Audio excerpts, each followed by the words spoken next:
अस्सलामुअलैकुम वरहमतुल्लाहि वबरकातुहू। बिस्मिल्लाहिर्रहमानिर्रहीम। जानिए सूरह कौसर को पढ़ने के फ़ायदे और इसके वजीफ़े के बारे में। सूरह कौसर कुरान की 108वीं सूरह है। यह कुरान के 30वें पारे में मौजूद है। ये कुरान की सबसे छोटी सूरह है। कुछ लोग इसे मक्की सूरह कहते हैं और कुछ लोग इसे मदनी सूरह कहते हैं। ये सूरह है बहुत छोटी, लेकिन इसको पढ़ने के बेशुमार फ़ायदे हैं। सूरह कौसर कब नाजिल हुई थी? ये सूरह तब नाजिल हुआ था जब हमारे प्यारे नबी हज़रत मोहम्मद मुस्तफ़ा सल्लल्लाहु अलैहि वसल्लम बहुत बुरे दौर से गुज़र रहे थे।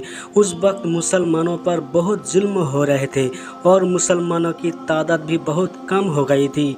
उसके अलावा जब हमारे प्यारे नबी की दोनों औलाद की मौत हो गई थी, तब किसी दुश्मन ने प्यारे नबी को कहा था कि अब तुम्हारे कोई औलाद नहीं बचेगी। दुश्मनों ने हज़रत मोहम्मद मुस्तफ़ा सल्लल्लाहु अलैहि वसल्लम को कहा था कि इस्लाम को आगे बढ़ने के लिए तुम्हारी नस्लें ख़त्म हो चुकी है, अब तुम्हारा कोई वंश नहीं बचा है, क्योंकि प्यारे नबी के दोनों बेटों की मौत हो चुकी थी। उस वक्त हमारे प्यारे नबी की 2 से 3 बेटियां थीं, लेकिन उस वक्त बेटों को ही वंश चलाने वाला माना जाता था। दुश्मनों ने आपका बहुत मजाक बनाया। ऐसे बुरे और मुश्किल वक्त में अल्लाह ने सूरह कौसर को नाजिल किया। सूरह कौसर में किन बातों का जिक्र है? सबसे पहले जो सबसे ज़रूरी बात इसमें बताई गई है कि जब किसी को अपनी ज़िंदगी से खो देते हैं तब अल्लाह उसे किसी और चीज़ में बदल देता है। उसके अलावा सूरह कौसर में 3 बहुत ज़रूरी आयतें शामिल हैं, जिनमें 3 बातें बताई गई है जो इस प्रकार है। पहली आयत में ये बताया गया है कि जन्नत में कौसर नाम की एक नदी है जो जन्नती लोगों के लिए बनाई गई है, जिसके किनारे सोने के होंगे और ये नदी मोती के ऊपर बहेगी, जिसका पानी दूध से भी ज़्यादा सफ़ेद होगा और शहद से भी ज़्यादा मीठा होगा। ये नदी का पानी सभी जन्नती लोगों के लिए होगी जो हर रोज़ इसका पानी पी सकेंगे। दूसरी आयत में ये बताया गया है कि हमें हमेशा अल्लाह से दुआ करना चाहिए और उसी के लिए हमें अपनी सारी चीज़ें कुर्बान कर देना चाहिए, चाहे वो वक्त हो या दौलत, सब कुछ अल्लाह के लिए ही करना चाहिए। इससे ये मतलब है कि जब आप आपकी हर चीज़ अल्लाह पर कुर्बान करते हो तब अल्लाह आपको और ज़्यादा देता है। इस आयत में अल्लाह ने प्यारे नबी को ऊँट की कुर्बानी करने का भी हुक्म दिया था। उस वक्त ऊँट की कुर्बानी अपनी दौलत कुर्बान करने जैसा था। तीसरी आयत में ये बताया गया है कि प्यारे नबी के सारे दुश्मन को काट दिया गया है। कहने का मतलब अल्लाह इस सूरह में ये बताता है प्यारे नबी के सारे दुश्मन को काट दिए गए हैं। सूरह कौसर पढ़ने के क्या फ़ायदे हैं? जिन लोगों की कमाई कम है या उनके पास कमाई के ज़्यादा साधन नहीं है, उनको सूरह कौसर पाबंदी से पढ़ना चाहिए। इंशाअल्लाह इसकी बरकत से कमाई के रास्ते खुल जाएंगे। जिनकी औलादें जन्म के बाद ही मर जाती है या ज़्यादा वक्त तक ज़िंदा नहीं रहती, उन्हें सूरह कौसर पढ़ना चाहिए, जिसकी फजीलत से अल्लाह उन्हें लंबी ज़िंदगी अता फरमाएगा।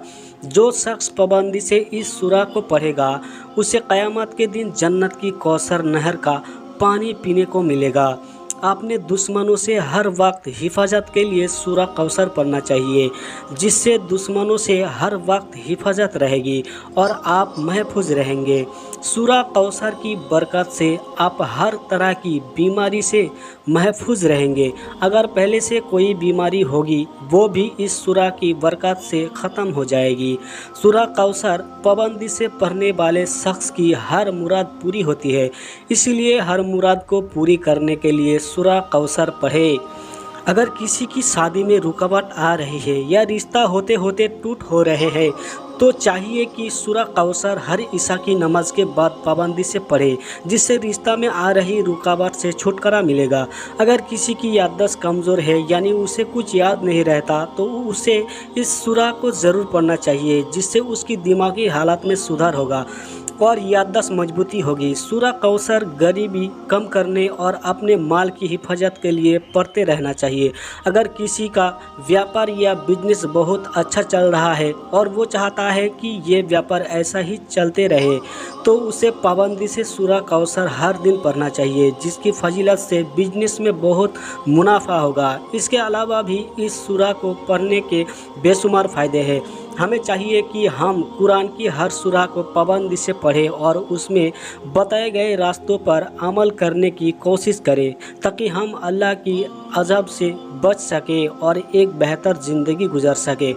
सूरा कौसर कब पढ़ना चाहिए? बहुत से लोग सोचते हैं कि इस सूरा को पढ़ने का सबसे अच्छा वक्त कौन सा है। बहुत से लोग ऐसा कहते हैं कि इस सूरा को इतनी मर्तबा पढ़ने से ऐसा होगा, यानी कोई 33 मर्तबा पढ़ेगा तो ऐसा होगा, कोई 21 मर्तबा पढ़ेगा तो वैसा होगा। ऐसे करने या कहने से फ़र्क नहीं पड़ता।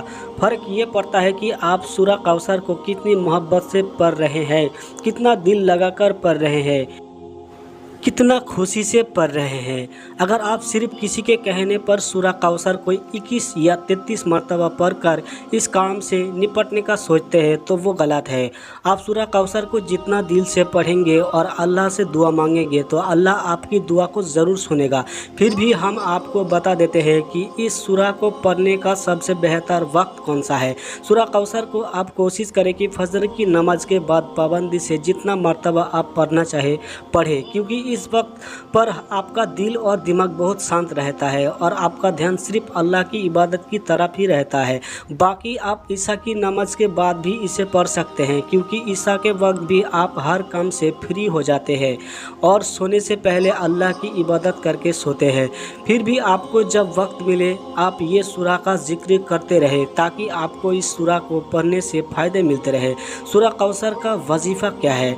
सूरा कौसर का इस्तेमाल आप वजीफ़े के तौर पर भी कर सकते हैं। बहुत से लोग अलग अलग परेशानियों का वजीफ़ा इंटरनेट पर देखते हैं। सूरा कौसर में वो ताकत है जो आपको हर परेशानी से निकल सके। सूरा कौसर का वजीफ़ा करके आप अलग अलग मुसीबतों या परेशानियों से निकल सकते हैं। हमने देखा है कि इंटरनेट पर सूरा कौसर को लेकर अलग अलग वजीफ़े बताए गए हैं। बेहतर है आप इन अपने हिसाब से दिल से इस सूरा को पढ़ें, जिससे आप हर परेशानी से निकल सके। बाकी अल्लाह से दुआ करते रहे, इंशाअल्लाह आपकी हर दुआ कबूल होगी। अल्लाह हम सबको कुरान की तिलावत करने और दीन पर चलने और 5 वक्त का नमाजी बनने की तौफीक अता फरमाए, आमीन। दोस्तों वीडियो अच्छे लगे तो वीडियो को लाइक शेयर करें और चैनल को सब्सक्राइब ज़रूर करें। अस्सलामु अलैकुम।